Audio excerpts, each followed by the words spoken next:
Hello my dear student, मैं प्रदीप कुमार आपके अपने यूट्यूब चैनल लर्निंग प्रोसेस 4168 पर स्वागत करता हूं। चलिए बच्चों, हम उसी सीरीज को आगे कंटिन्यू करते हैं जिसमें हम कल जो है क्लास 12th के मैथ का चैप्टर फर्स्ट के स्वतुल्य, सममित और संक्रामक संबंधों के बारे में बहुत अच्छी तरीके से हमने चर्चा की और उसके जो है बहुत ही इंपॉर्टेंट क्वेश्चनों के बारे में भी हमने जाना और उनको बहुत सरल तरीके से सॉल्व भी किए थे। तो उसी में से आगे जो है अब हम फलों के प्रकार पढ़ने वाले हैं, जिसमें से एकाएकी और अच्छादक, ये दोनों फलन जो है हमारे लिए बहुत ही इंपॉर्टेंट हैं। उसके साथ में बहुएकी भी हमको पढ़ लेना है।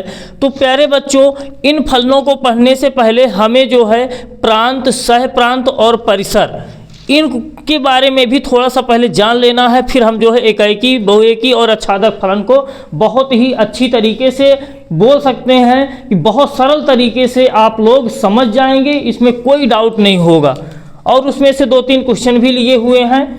तो स्टार्ट करते हैं प्यारे बच्चों। सबसे पहले हम प्रांत समझ लेते हैं कि प्रांत क्या होता है। प्रांत को प्यारे बच्चों इंग्लिश में क्या बोलते हैं? डोमेन। तो क्या होता है प्यारे बच्चों, प्रांत क्या होता है, ये सबसे पहले हम जान लेते हैं। जैसे हमारे कोई अवयव दिए हैं, यहाँ पे ए दिया है, इसमें से 1, 2, 3, 4 ऐसे हमारे अवयव दिए। यहाँ हम दूसरा ले रहे हैं, यहाँ पे मान लो यहाँ पे बी के अवयव कितने दिए गए हैं? बी में अवयव दिए गए हैं 2, 3, 4, 2, 3, 4, 5, 6 ऐसे दिए गए हैं। अब प्यारे बच्चों यहाँ पे ए से बी में कोई ना कोई हम रिलेशन दे रहे हैं। ए से बी में कोई ना कोई रिलेशन। तो जैसे हम कह दें 1 का रिलेशन यहाँ पे 2 से है, 2 का 3 से है, 3 का 4 से है, 4 का 5 से है। ठीक है, तो ये सभी जिनका भी यहाँ पे, जैसे ये ए के अवयव, ए वाले के जितने भी अवयव थे, बी वाले से जिनका भी संबंध आ रहा, तो वो सभी अवयव क्या कहलाएंगे प्यारे बच्चों? हमारे प्रांत कहलाते हैं। अगर हम यहाँ पे प्रांत की बात करें कि प्रांत कौन कौन है, तो यहाँ पे हम लिख सकते हैं प्रांत के रूप में 1, 2, 3, 4, ये सभी प्यारे बच्चों क्या है? हमारे प्रांत हैं। मतलब इसके वाले जो भी हमारे यहाँ पे, इसमें जितने भी अवयव हैं जिनका यहाँ पे प्रतिबिंब बन रहा है, यहाँ पे जिनका बी में प्रतिबिंब विद्यमान है, वो सब क्या कहलाते हैं प्यारे बच्चों? हमारे प्रांत के अंतर्गत आते हैं। फिर इसके बाद हमें समझना है सहप्रांत क्या होता है प्यारे बच्चों। सहप्रांत जो बी के जितने सारे अवयव, बी के सारे अवयव क्या कहलाते हैं? हमारे सहप्रांत कहलाते हैं। सहप्रांत ये पूरा क्या होता है प्यारे बच्चों? सहप्रांत होता है।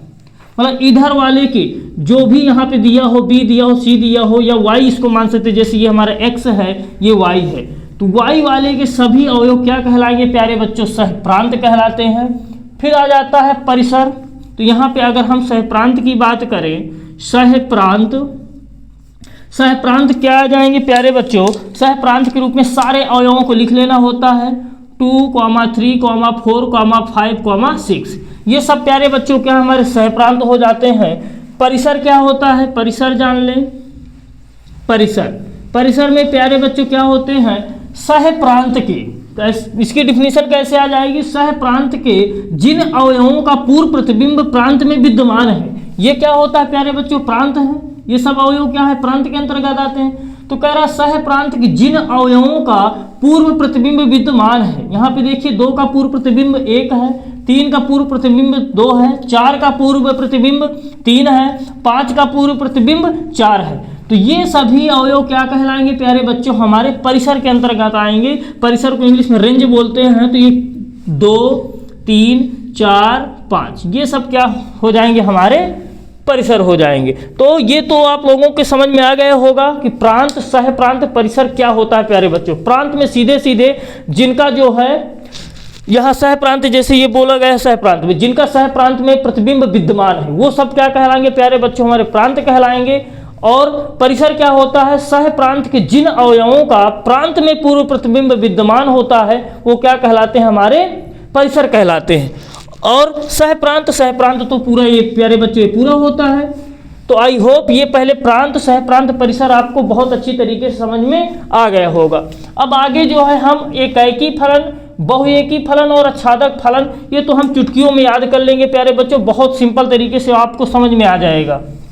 याद करने की कोई बात ही नहीं है, आपको समझ में ही आ जाएगा अपने से। एकाएकी फलन क्या होता है प्यारे बच्चों, इस चीज को थोड़ा सा रफ करते हैं। मैं यहीं पे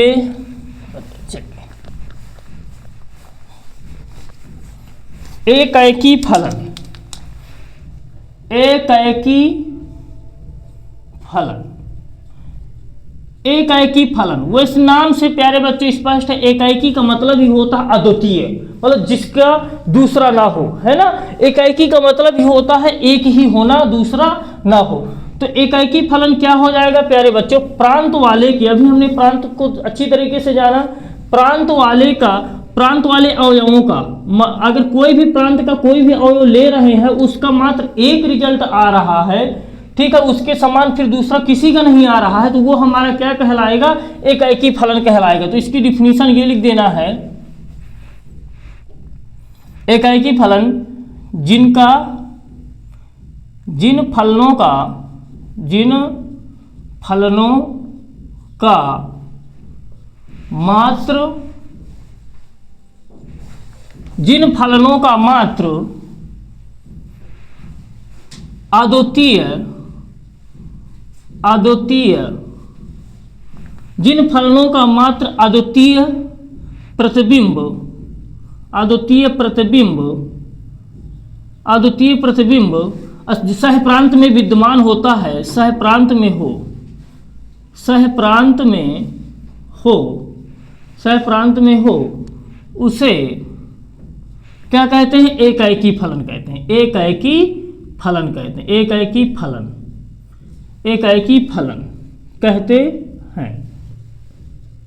एकाएकी फलन जिन फलनों का मान अद्वितीय,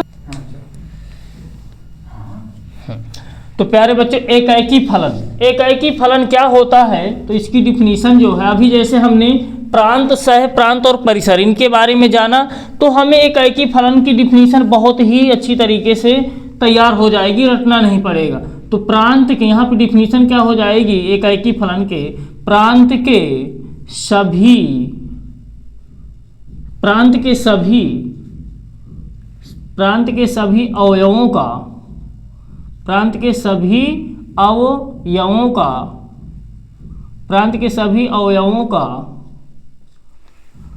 सह प्रांत में, प्रांत के सभी अवयवों का सह प्रांत में, सह प्रांत में, सह प्रांत में एक अद्वितीय, अद्वितीय प्रतिबिंब, प्रतिबिंब विद्यमान, विद्यमान होना चाहिए, विद्यमान होता है, चाहे ऐसे कर लीजिए, विद्यमान होता है। प्रांत के सभी अवयवों का सह प्रांत में एक अद्वितीय प्रतिबिंब विद्यमान होता है, वही क्या कहलाता है प्यारे बच्चों, एकाएकी फलन। जैसे हम कह दें, यहां पे हम ए में कुछ अवयव लिए हैं, 1 2 3 4, और यहाँ पे प्यारे बच्चों हम एक बी में लिए हैं, और ये फलन हमारा ए से बी में परिभाषित है, ए से बी में। तो यहाँ पे हम लिए 2 3 4 5 ऐसे लिए। अब जैसे यहाँ पे हम देखते हैं, एक का जो है हम 2 से कनेक्शन करवाए, 2 का जो है 3 से, 3 का 4 से, 4 का 5 से, मतलब यहाँ 6 भी होता। तो यहाँ पे देखिए प्यारे बच्चों, प्रांत के, अभी हमने बताया था कि ये क्या होते हैं, प्रांत इसको बोला जाता है, और ये क्या होते हैं, सह प्रांत। प्रांत के सभी अवयवों का, सभी अवयवों का जो है सह प्रांत में अद्वितीय प्रतिबिंब बनना चाहिए। अद्वितीय का मतलब क्या होता है, एक का जैसे कनेक्शन 2 से है, तो 2 से अब किसी का कनेक्शन नहीं है, इधर देखिए, तो वही अद्वितीय हो जाएगा। अगर हम यही कहीं कर दें, 2 का इससे और कर देते, तो ये फिर अद्वितीय नहीं हो पाता, क्योंकि 2 लोग हो, मतलब कि एक ये जो 2 आ रहा है इसका भी 2 हो जाता और 2 का भी 2 हो जाता, तो वो फिर अद्वितीय नहीं होगा। यहाँ पे साफ साफ आप लोग देख पा रहे हैं कि प्रांत वालों का किसी भी अवयव का देखो तो मात्र एक मान आ रहा है, इसका मतलब क्या है, अद्वितीय है।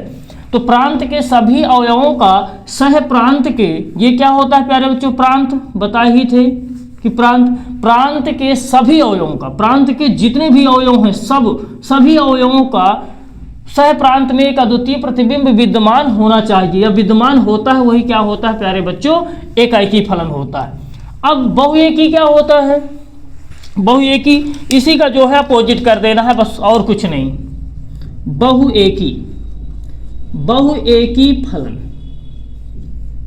बहुएकी फलन प्यारे बच्चों, बहुएकी फलन क्या होता है, बहुएकी जो मतलब एकाएकी नहीं है वो क्या हो जाएगा प्यारे बच्चों, बहुएकी हो जाएगा। तो बस इसकी साइड में डिफिनीशन लिख सकते हैं आप लोग, जो फलन एकाएकी नहीं है, एकाएकी नहीं है, जो फलन एकाएकी नहीं है वह क्या होता है प्यारे बच्चों, बहुएकी फलन होता है, वह बहुएकी फलन होता है, बहुएकी फलन होता है, वह जो है प्यारे बच्चों क्या हो जाता है, बहुएकी फलन होता है। इसके एग्जाम्पल की अगर बात करें तो जैसे इधर वालों का कनेक्शन किसी दो से करवा दो, ठीक है ना, तो वो क्या हो जाएगा हमारा, बहुएकी हो जाएगा, क्योंकि उसके मान बहुत आ रहे हैं, मतलब एक से अधिक अद्वितीय न होकर के कई मान आ रहे हैं। अब फिर क्या है प्यारे बच्चों, आच्छादक। तो तीसरा है आच्छादक फलन, जो बहुत ही इंपॉर्टेंट है प्यारे बच्चों, आच्छादक फलन, आच्छादक फलन, आच्छादक फलन। आच्छादक फलन क्या होता है प्यारे बच्चों, आच्छादक फलन की बात करें तो आच्छादक फलन में ये हमारा क्या था प्यारे बच्चों, सह प्रांत के जिन अवयवों का प्रांत में पूर्व प्रतिबिंब क्या होता है, विद्यमान होता है। यहाँ पे जैसे देखें इसका ये तो प्रतिबिंब, एक का प्रतिबिंब दो है, तो अगर हम दो का पूर्व प्रतिबिंब देखना चाहें तो प्यारे बच्चों क्या होगा, एक होगा। आप लोग इस चीज को समझ पा रहे होंगे कि अगर मैं कहूँ एक का प्रतिबिंब क्या है प्यारे बच्चों, दो है, तो दो का पूर्व प्रतिबिंब क्या है, एक है। दो का प्रतिबिंब क्या है, तीन है, तीन का पूर्व प्रतिबिंब दो है। तीन का प्रतिबिंब चार है, चार का पूर्व प्रतिबिंब तीन है। और चार का पांच है तो पांच का पूर्व प्रतिबिंब चार है। तो यही इसकी डिफिनीशन में लिख देना है कि सह प्रांत के जिन अवयवों का प्रांत में पूर्व प्रतिबिंब विद्यमान होता है, सह प्रांत के जिन अवयवों का, प्यारे बच्चों जिन अवयवों को लिखना होगा सब, ठीक है ना, सभी प्रांत, सह प्रांत में सारे अवयव आ जाते हैं। तो सह प्रांत के जिन अवयवों का प्रांत में, सह प्रांत के जिन अवयवों का प्रांत में, सह प्रांत के जिन अवयवों का प्रांत में पूर्व प्रतिबिंब ऐसे लिखना चाहिए। आच्छादक फलन में प्यारे बच्चों ये होता है का, यहाँ पे प्यारे बच्चों सभी अवयवों को लिखना है, सभी अवयवों का प्रांत में पूर्व प्रतिबिंब विद्यमान हो।